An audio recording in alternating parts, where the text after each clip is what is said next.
සුබ දවසක්. කොහොමද ඉතින් ඔයාලට? ඔන්න මේ වගේ ඔයාලව හම්බෙන්න එන පළවෙනි අවස්ථාව තමයි අද. ඉතින් ඔයාලා හැමෝම මගේ channel එකට ආදරයෙන් පිළිගන්නවා. ඉතින් මුලින්ම මගේ ගැන විස්තරයක් ඔයාලට කියලා ඉන්නම්කෝ. මගේ නම හසිනි මාලිගමුව. මම ඉන්නේ නුවර. විවාහකයි අවුරුදු 1මාරක පුංචි පුතෙක් ඉන්න අම්මා කෙනෙක්. ඉතින් මං ගැන තවදුරටත් ඉස්සරහට Q&A වීඩියෝ එකක් අරගෙන ඔයාලත් එක්ක බෙදා ගන්නම්කෝ. අද මං ඔයාලට කියන්න ආවේ මුදල් කොහොමද පාලනයකින් සැලසුම් කරලා වියදම් කරන්නේ? ඒ තුලින් කොහොමද මුදල් ඉතිරි කරගන්නේ කියලා මගේ තියෙන අත්දැකීම ඔයාලත් එක්ක බෙදා ගන්න තමයි හදන්නේ. ඉතින් මම හිතනවා මේ වීඩියෝ එක ඔයාලට ප්‍රයෝජනවත් වෙයි කියලා. මං ගැන මුලින්ම කියන්නම්කෝ මම අවුරුදු 14ක් පිළිගත්තු ආයතනයක හොඳ වැටුපක් ලැබපු රැකියාවක් කරපු කෙනෙක්. ඉතින් ඒකෙන් ඉවත් උනේ විශේෂයෙන්ම බබා නිසා. ඒක ගැන විස්තරයක් මම ඉස්සරහ වීඩියෝ එකේදී කියන්නම් අනිවාර්යයෙන්ම. මම රැකියාවෙන් අයින් වුණේ 2022 අවුරුද්දේ. ඔයාලට මතකද අර තෙල් පෝලිං ගෑස් පෝලිං එහෙම තිබ්බේ? අන්න ඒ කාලේ. ඉතින් ඒ රටේ ආර්ථිකයත් එච්චර හොඳ මට්ටමක නෙමෙයි වෙලාවෙ තිබ්බේ. අපි ලොකු අවදානමක් ඒ වෙලාවේ ගත්තේ. හැබැයි මං කලින් සැලසුම් කරලා තමයි ඒ තීරණේ වෙලාවේ ගත්තේ. ලොකු කැපකිරීමක් අපි ඒ වෙලාවේ කරා. මම විශ්වාස කරන එක දෙයක් තමයි කාන්තාවක් වුණාම මුදල් උපයන්න ඕනේ, ආදායමක් තියෙන්න ඕනේ. ඒත් එක්කම ඒ මුදල් කළමනාකරණය කරන්න දැනගන්න ඕනේ. හරියට කළමනාකරණය කරන්න. ඒකට කාන්තාවක් දක්ෂ වෙන්න ඕනේ. ඉතින් ඒ වෙලාවේ හැටියට මම රැකියාවෙන් ඉවත් උනේ මගේ සැලසුමක් තිබ්බා EPF ETF ගන්න එක. ඔයාලා දන්නවද කාන්තාවක් වුණාම විවාහ වුණාට පස්සේ අවුරුදු 5ක් ඇතුළත රැකියාවෙන් අයින් වෙනවා නම් EPF ETF ගන්න පුළුවන්. ඉතින් මගේ සැලසුම වුණේ ඒක. මගේ හස්බන්ඩ් වාහන සම්බන්ධ ව්‍යාපාරයක් කරන්නේ. ඉතින් මම අයින් වුණාම මට ලැබුණු මේ මුදල් හස්බන්ඩ්ගේ ව්‍යාපාරවලට යොදවලා ඒකෙන් මුදලින් ලාභයක් විදියට කොටසක් එයාමට දෙනවා. ඉතින් ඒක තමයි දැනට මගේ තියෙන එකම ආදායම. සැලසුම් සහිතව වැඩ කරන කෙනෙක් විදියට මට කියන්න තියෙන්නේ අමාරු කාලවල වගේම අපිට සාමාන්‍ය මුදල් හදල් තියෙන කාලෙටත් අපි ජීවිතේ එකම විදියට ගත කරන්න ඕනේ. හැම වෙලේම අපිට කියන්න බෑනේ කොයි මොහොතේ කොයි විදියට දේවල් වෙනස් වෙයිද කියලා. මේ තියෙන දේ ඊළඟට නැති වෙන්න පුළුවන්. ඉතින් ඒ ඕනෑම අවස්ථාවක මුහුණ දෙන්න පුළුවන් විදිහට අපි අපේ ආර්ථිකය වගේම හැමදේම ශක්තිමත් කරගන්න ඕනේ. ඉතින් යම් තාක් දුරකට හරි අපි ජීවිතේ සාර්ථක වෙලා තියෙනවා නම් මම විශ්වාස කරනවා අපේ සැලසුමක් සහිතව වැඩ කරන එක තමයි හේතු වෙලා තියෙන්නේ කියලා. ඒත් බලන්නකෝ මම කොහොමද මුදල් කළමනාකරණය කරගන්නේ කියලා. ඒත් එක්කම මතක් කරනවා මේක මම අපේ පුද්ගලික ජීවිතයේ සැලසුම් සහිතව කොහොමද කරන්න කියන එක ගැන කියන විස්තරයක්. ඒක ඔයාලත් ඔයාලගේ ජීවිතයට ආදේශ කරගන්න කියලා කියනවා. මේ විදිහට වියදම් කළමනාකරණය මුදල් ඉතිරි කරන විවිධ ක්‍රම ගැන ලිපි වගේම වීඩියෝ අන්තර්ජාලයේ තියෙනවා. YouTube එකෙත් තියෙනවා. ඉතින් ඒ හැම දෙයක් වගේම මගේ මේ වීඩියෝ එකනොත් ඔයාලගේ ජීවිතයට යම් කිසි හෝ දෙයක් එකතු කරගන්න කියලා මම මුලින්ම ඉල්ලනවා. ඔයාලට පුළුවන් ලස්සනට පොත් හදලා මේ දේ කරන්න. ඒත් මම මේක නිතරම අප්ඩේට් කරන නිසා මේ වගේ නෝට්බුක් එකක් තමයි මම පාවිච්චි කරන්නේ. වියදම් කළමනාකරණය කරන්න ඉතින් ආදායම තියෙන්න ඕනේනේ. ආදායම සමහර අයට වැටුප් විදියට හම්බ වෙනවා. සමහරක් අයට ලාභ විදියට හම්බ වෙනවා. අපිටත් ලාභයක් විදියට තමයි ආදායම හම්බෙන්නේ. හැබැයි ඉතින් වැටුපක් විදියට ආදායම ලබන අයට මේ ක්‍රමය කරන්න වඩාත්ම ලේසියි. එයාලට ස්ථීර ආදායමක් ලැබෙන නිසා. ලාභය වෙනස් වෙන්න පුළුවන්නේ. මුලින්ම ඔයාලට ලැබෙන ආදායම මත කරන්න තියෙන වියදම් අත්‍යවශ්‍යම පිළිවෙලට ලිස්ට් එකක් හදාගන්න. මගේ ලිස්ට් එකත් එක්ක මම ඔයාලට ඒක පැහැදිලි කරන්නම්කෝ. එතනදී අපේ අංක 1 වෙන්නේ බබා. එයාට අවශ්‍ය ඇඳුම්, ආහාර, විටමින් අපිට පුළුවන් උපරිමයෙන්ම දෙනවා. මොකද එයා තමයි අපේ ජීවිතයේ අංක 1. ඉතින් එයා වෙනුවෙන් තමයි දේවල් ගොඩක් අපි කරන්නේ. එහෙම තමයි හැම දෙමව්පියන්ටම අංක 1 වෙන්නේ තමන්ගේ දරුවෝ තමයි. ඔතෙන්දී අපේ බබාගේ අංක 1 විදියට ලිස්ට් එකේ අපි තියෙන්නේ බාර. අපි ආ වෙනුවෙන් ගොඩක් බාර වෙලා තියෙනවා. ඉතින් මේ දේවල් ටික ටික අපි ඉටු කරමින් තමයි යන්නේ. ඒ ලිස්ට් එක තියෙනවා. ඊට පස්සේ ඉතින් අපේ ලොකුම බලාපොරොත්තුව එයාට හොඳ අධ්‍යාපනයක් දෙන එක. ඒ වෙනුවෙන් මුදල් ඉතිරි කරන්න ඕනේ ඊළඟට. මේ තියෙන්නේ අපේ ලිස්ට් එකේ අංක 1. අපේ බබා වෙනුවෙන් තමයි ඒක තියෙන්නේ. එයාගේ බාරහාර එක විදිහට තියෙනවා ඒකේ. ඊළඟට এডুকেෂන් කියලා තියෙන්නේ එයාගේ අධ්‍යාපනයට මුදල් එකතු කරන්න ඕනේ. මගේ ලිස්ට් එකේ අංක 2 තියෙන්නේ ණය. ඇත්තටම පෞද්ගලිකව මම කැමතිම නැති දෙයක් තමයි ණය කියන්නේ. ඒත් ඉතින් මධ්‍යම පාන්තික පවුල්වල ජීවත් වෙන අපි වගේ අයට ණයක් නැතුව ගෙයක් හදාගන්න වාහනයක් ගන්න ඉතින් ටිකක් අමාරුයිනේ. ණය ගද්දි විශේෂයෙන්ම සැලකිලිමත් වෙන්න ඕනේ අපිට ඒ ණය ආපහු ගෙවන්න හැකියාව තියෙනවද කියලා. නැත්නම් අපි තවත් අමාරුවක වැටෙනවා. ඉතින් අපිත් තියෙනවා ගේ හදන්න ගත්තු එක ණයක්.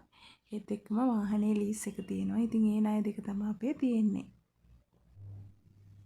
මගේ ලිස්ට් එකේ අංක 3 වෙන්නේ මාසිකව සතියකට අනිවාර්යෙන් කරන්න තියෙන අනිකුත් වියදම්.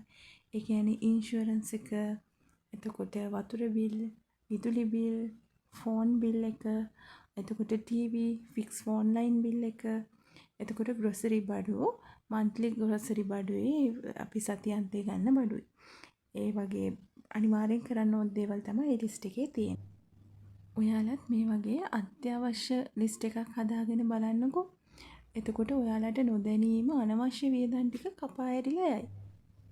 ඊළඟට මම ලිස්ට් එකේ කියන්න යන දේ ඔයාලා හැමෝටම වැදගත් වෙයි කියලා මම හිතනවා. අලුතින් ආදායම් මාර්ග සොයාගන්න එක. මොකද වර්තමානයේ තියෙන තත්ත්වෙත් එක්ක අපිට එක ආදායම් මාර්ගයක් විතරක් තිබිලා මදි. ඉතින් මම ලිස්ට් එකේ 4 වෙනි තැනට ඒක දාලා තියෙන්නේ අලුතින් ආදායම් උපයන අවස්ථා හොයාගන්න ඕනේ අපි. ඒත් එක්ක මෙතන FD කියලා තියෙනවා. ඒක මම දාලා තියෙන්නේ ටික ටික මුදල් එකතු කරනවා. අපිට මොකද ස්ථිර ආදායමක් නෙමෙයිනේ හම්බෙන්නේ. ඉතින් අපි වයසකට ගිය කාලෙකට අපේ බබාටත් කරදරයක් නොවෙන්න ආදායමක් හදාගන්න වෙන්න තමයි අපි FD එකක් ඉතුරු කරගෙන යන්නේ. ඒක පුළුවන් අපිට කවදා හරි හදිසි අවශ්‍යතාවයක් වුණොත් ඒ මුදල ගන්නත් පුළුවන්. ලොකු මුදලක් නෑ තාම මෙතන. ලිස්ට් එකේ ඊළඟට තියෙන දේපල කියලා. මොකද තව ඉඩමක් ගන්න අපේ බලාපොරොත්තුවක් හීනයක් තියෙනවා. ඒව කවදා ඉෂ්ට වෙයිද කියන්න බෑ. නමුත් අපි ඒ වෙනුවෙන් ඒ අරමුණ වෙනුවෙන් වැඩ කරනවා. මොකද අපිට කවදා හරි දරුවන්ට දේවල් එකතු කරලා තියන්න ඕනේනේ. මෙතෙන්දි කියන්න ඕනේ ඉතින් මෙහෙම පෙන්නුවාට මේ දේවල් වලට මම ලොකු ගණන් වලින් නෙමෙයි ඉතින් මුදල් එකතු කරන්නේ අපිට තියෙන හැටියට. නමුත් හිතේ අදිෂ්ඨානයක් තියෙනවා මේ දේවල් කවදා හරි කොහොම හරි කරගන්න පුළුවන් කියන එක. ඉතින් අලුතින් ඉඩමක් ගන්න, ගෙයක් හදන්න ආසාවෙන් ඉන්න ඔයාලට පුළුවන් මේ දේත් ලිස්ට් එකට එකතු කරලා ඒ වෙනුවෙන් මුදල් එකතු කරලා ඒ වෙනුවෙන් වැඩ කරලා ඒ අරමුණ ඉෂ්ට කරගන්න. ඊළඟට අපේ ලිස්ට් එකේ තියෙන්නේ පින් වැඩ කියන එක.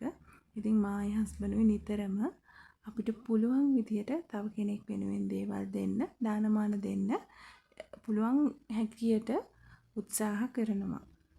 ඉතින් ලිස්ට් එකේ ඊළඟට තියෙන්නේ ඇඳුම්, ෆැෂන්, මේකප් කියන දේ. ඉතින් කාන්තාවන්ට ගොඩක්ම වර්ධින තැන තමයි උතන. මුදලක් අතට හම්බුනාම ඉස්සෙල්ලාම ওই දේ කරන්න ගියොත් තමයි Tamanට වරදින්නේ. අපි නිතරම ඇඳුම් ගන්නෙ නැහැ. නමුත් දැක්කොත් හොඳ දෙයක්, අඩුවට දෙයක් දැක්කොත් ලාභයි කියලා හිතුනොත් ගන්නවා. ඉතින් අපි ওই වෙනුවෙන් මුදල් එකතු කරනවා. ඒක විශේෂයෙන්ම අපිට ප්‍රයෝජනවත් වෙන්නේ දෙසැම්බර් මාසෙයි අප්‍රේල් මාසෙටයි ඇඳුම් ටිකක් වැඩිපුර ගන්නවනේ. එතකොට තමයි ඒ මුදල අපිට වටිනාකම තියෙන්නේ. ඒ අතරමැදත් අපි විශේෂ දේවල් අවස්ථාවල උදා වුණොත් ඒ දේවල් කරනවා.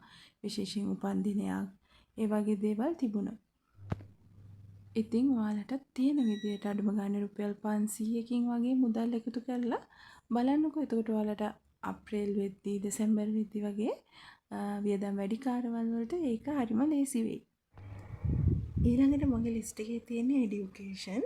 ඉතින් අපි මැරෙනකම්ම දේවල් තියෙනවනේ ඉගෙන ගන්න. ඉතින් කාන්තාවක් වුණාම උයන්න, මහන්න හැම දෙයක්ම ඉගෙනගෙන තිබ්බොත් කවදා හරි ඒක Tamanට ප්‍රයෝජනයක් වෙයි. ඉතින් හැම නිතරම උත්සාහ කරන්න මොනවා හරි දෙයක් ඉගෙන ගන්න. මහා ලොකුට දේවල් වියදම් කරලා නෙමෙයි. පුංචි දෙයක්කින් හරි ඉගෙන ගන්න දේවල් මේ අන්තර්ජාලයේ ඔන්ලයින් ක්‍රමත් එක්ක ඕනි තරම් තියෙනවා. ඉතින් ඒකත් උත්සාහ කරලා බලන්නකෝ. ඊළඟට මගේ ලිස්ට් එකේ තියෙන එක්ස්ට්‍රා වියදම් කියලා. ඒක යටතේ තියෙනවා වෙඩින්, පාටි, ට්‍රිප්, වන්දනා ගමන්, හදිසි ෆිල්ම් එකක් බලන්න ඕනේ වුණොත් එන්න ඒ වගේ දේවල් වලට පොඩියට මුදල් එකතු කරලා ඉතින් ඒකත් හරිම වටිනවා. මොකද අපි ජීවිතේ ඒකාකාරීව කාර්යබහුලව ජීවත් වෙනකොට ඒ දේවල් ජීවිතේට අත්‍යවශ්‍ය වෙනවා. මගේ ලිස්ට් එකේ ඊළඟට තියෙන දේ ටිකක් විශේෂ දෙයක්. ඒක අත්‍යවශ්‍ය දෙයක් නෙමෙයි. නමුත් අපි ආස දේවල් තියෙනවනේ.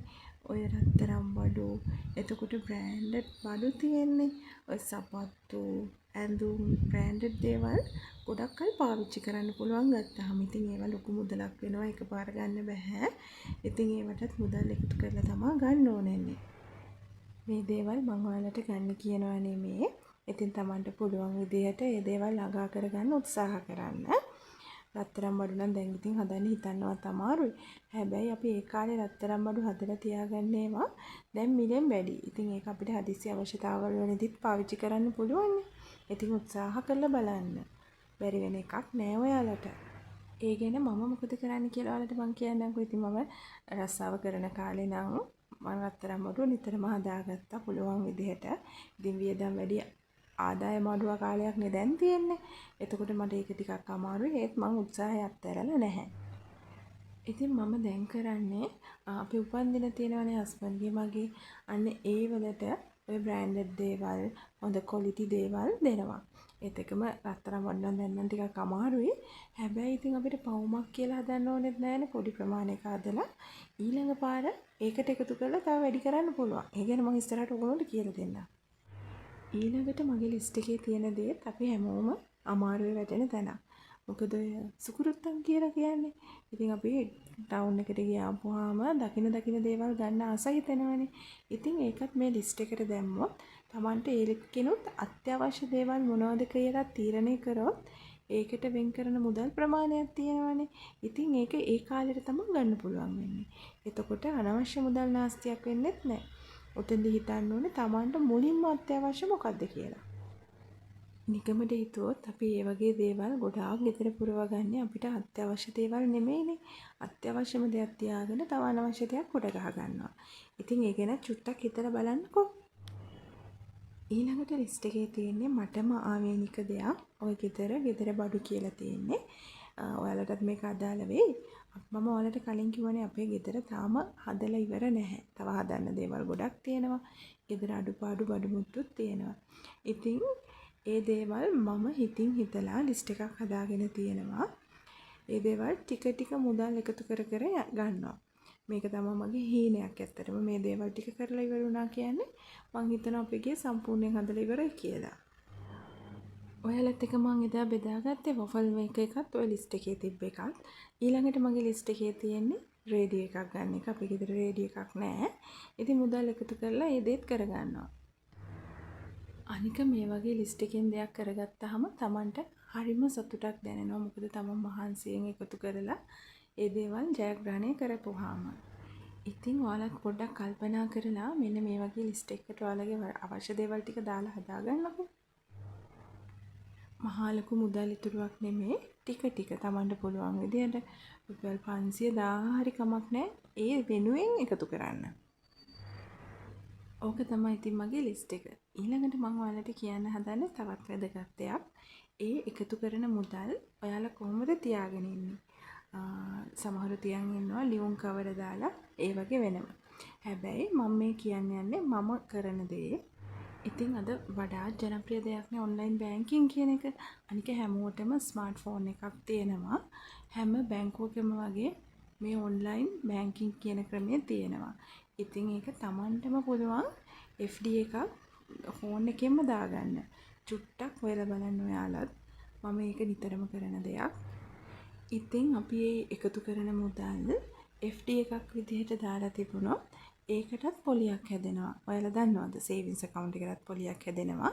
මාසෙකට වගේ FD එකක් ඔයාලටත් දාන්න පුළුවන්. එතකොට ඒකටත් පොලියක් හැදෙනවා. ඉතින් ඒකත් ඔයගොල්ලෝගේ ආදායම් මාර්ගයක් විදිහට එකතු කරගන්න පුළුවන්. හැබැයි මේ හැමදේම කරද්දි ගොඩක් පරිස්සම් වෙන්න. මොකද මුදල් වංචා කියන දේවල් දැන් ඔන්ලයින් විදියට තමයි ගොඩක්ම සිද්ධ වෙන්නේ. ඉතින් ඔයාලා ගොඩක් පරිස්සම් වෙලා මේ දේවල් කරන්න. ඉතින් මේ දේවල් කරද්දී විශ්වාසදායී බැංකුවක් හරි මූල්‍ය ආයතනයක් හරි තෝරගන්න අමතක කරන්නත් එපා. ඉතින් ලිස්ට් එක ගැන කිව්ව විතරක් නෙමෙයි මම ඔයාලට හිතුවා මම මේ ලිස්ට් එකට අනුව එකතු කරලා තියෙන මුදල් ප්‍රමාණයත් ඔයාලට පෙන්නන්න. ඉතින් ඔය අව බේබි කියලා තියෙන බබාගේ බාරහාර මම ඔයාලට කිව්වේ. ඒතකොට FD එක තාම රුපියල් 10000ක FD එකක් තමයි තියෙන්නේ. ඒත් එක්කම ඉඩමට ඊළඟට අම්මි කියලා තියෙන්නේ අම්මිගේ අවුරුදු දානෙට මම මුදල් එකතු කරනවා. ඒ වගේ තමයි. ඔය තමයි ලිස්ට් එක. ඔයාලට බලන්න පුළුවන්. ඊළඟට මම මුදල් ඉතුරු කරන ක්‍රමය දැන් ඔයාලා හැමෝම දන්න ජනප්‍රිය ක්‍රමයක්. හැබැයි මම මේ විදිහට ඉතුරු කරන්න ගත්තේ මෑතකදී. මම එහෙම ඉතුරු කරන්න මොටිවේට් වුණේ අපේ Life with Love YouTube channel එක කරන රොෂානි නංගිගේ වීඩියෝ බලලා. ඇත්තටම එයා තමයි මට හේතු වුණේ මේ විදිහට ඉතුරු කරන්න. ඉතින් ඒකෙන් 25000ක් එකතු කරන මම ඒ FD එකක් දාලා තියෙනවා. තව 15000ක් එකතු කරගෙන යමින් පවතිනවා. මේ දේවල් ඔක්කොම මම එකතු කරන්නේ මම ඔයාලට කිව්වනේ අපේ වාහනේ ලීස් එකක් තියෙනවා කියලා. ඉතින් ඒ ලීස් එක අඩු කරන්න තමයි මම මුදල් එකතු කරන්නේ.